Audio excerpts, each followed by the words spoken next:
دغه شان که مونږ او تاسو سوچ او فکر وکړو په دنیا کې هر یو څیز هغه د الله رب ذوالجلال تحمید او تقدیس بیانوي ځکه الله رب ذوالجلال په خپل کلام کې فرمایي وَإِن مِّن شَيْءٍ إِلَّا يُسَبِّحُ بِحَمْدِهِ. سامعین کرام و حضرت صدر الافاضل مولانا نعیم الدین مراد آبادی رحمه الله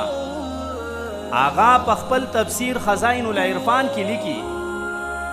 دوی مبارک فرمایي چې حضرت عبدالله ابن عباس رضی الله تعالی عنہ مبارک فرمایلی دي چې هر یو څیز که هغه جاندار دی او که بے جان دی هغه د الله رب ذوالجلال تسبیح او تحمید بیانوي او هر یو څیز هغه تسبیح چې د الله رب ذوالجلال بیانوي نو د خپل حسب حیثیت مطابق بیانوي بیا مفسرین کرام فرمایي وای کله چې مونږ او تاسو دا دروازه کولاوو او دا دروازه کم چغارې غونته کوي یا عام طور زمونږه دا کچه چتونه چې په دې کې په بعضې اوقاتو کې هغه اواز غونته کې انسان ته محسوسیږي نو دا مفسرین کرام فرمایي چې کم د دې دروازې دا چغارې دی یا د دې چت دا چغارې دی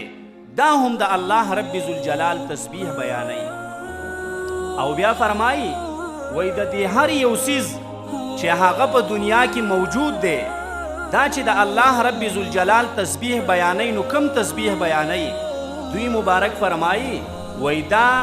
کم ذره ذره څیزونه چې دي په دنیا کې چې کم څیزونه په وجود کې دي دوی د الله رب ذوالجلال هغه ذکر په داسې طریقې سره کوي فرمایي چې سبحان الله وبحمده سبحان الله العظیم دغه رنګه حضرت عبدالله ابن مسعود رضی الله تعالی عنہ مبارک د دوی نه نقل دی دوی مبارک فرمایي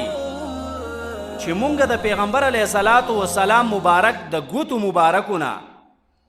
د اوبو چینې جاری لیدلی دي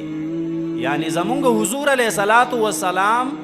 هغوی له الله رب ذوالجلال دومره اوچته دومره لویه مرتبه ورکړې وه صحابه کرام فرمایي وی مونږ د پیغمبر علیه السلام د لاس مبارک نه د دې ګوتو نه د دین د اوبو چینې جاری وي او مونږ په داسې حال کې لیدلی دي بیا فرمایي چې کله به حضور علیه الصلاة والسلام مبارک خوراک مبارک کو نو هغه خوراک به هم د الله رب ذوالجلال تسبیح بیانو بیا فرمایي چې حضور علیه الصلاة والسلام مبارک فرمایي چې زه هغه کاڼې اوس هم پیژنم یعنی دا کاڼې عام طور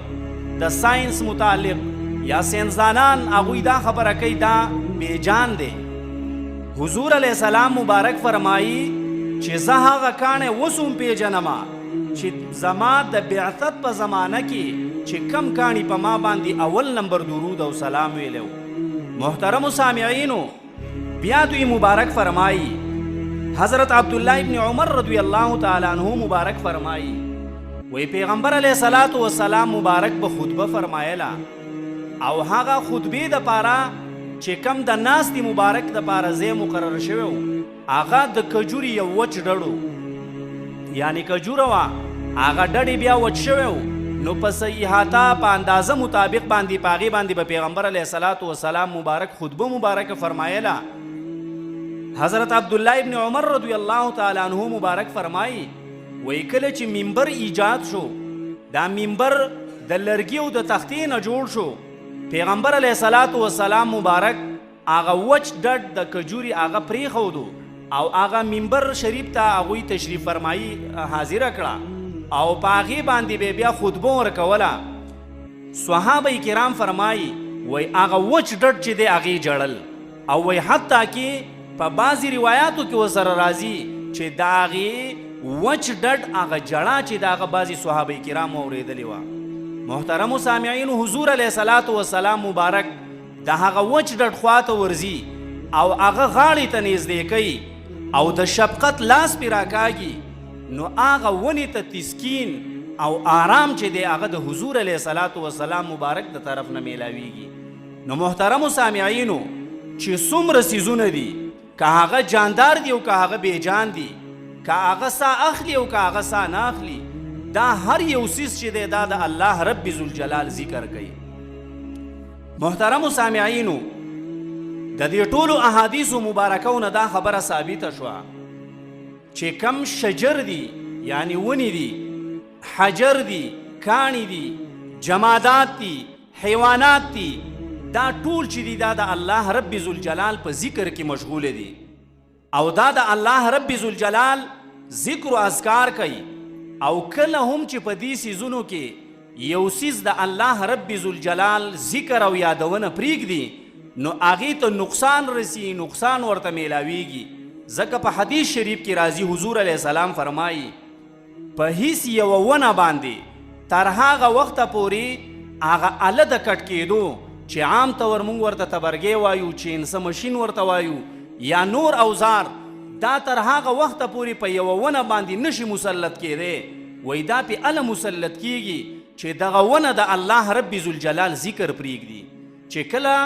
دا ونه د الله رب ذوالجلال ذکر پرېږدي نو دې ته نقصان رسی، هغه د مخ د ځمکې نه پناه کېږي، هغه خلک راولګي کټي کې راوایي چې وچه شي، عام د سیزنو یا د عام کارونو په ځای باندې استعمالیږي.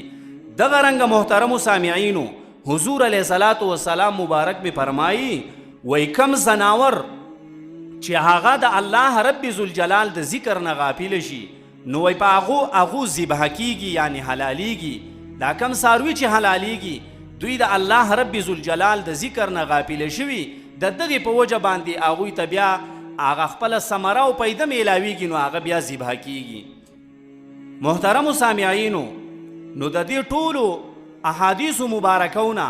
او د هغه آیات کریمه نه چول دا شو. ګوره الله رب ذوالجلال فرمایي وای تاسو چې په دنیا کې وګرځئ، که تاسو وایئ چې تسکین، آرام د زړه، سکون، قرار قلب چې ورته ویلی شي دا به په دنیایي څیزونو کې میلاو شي، دا غلطه ده. دا به د ډاکټر سره میلاو شي، دا غلطه ده. دا به د طبیب سره میلاو شي، دا غلطه ده. دا به په پیسو کې پروتي، دا غلطه ده. دا به په لال جواهراتو کې، دا خبره غلطه ده. ګورئ محترمو سامعینو الله رب ذوالجلال فرمایي وای که تاسو د زړه سکون ګورئ،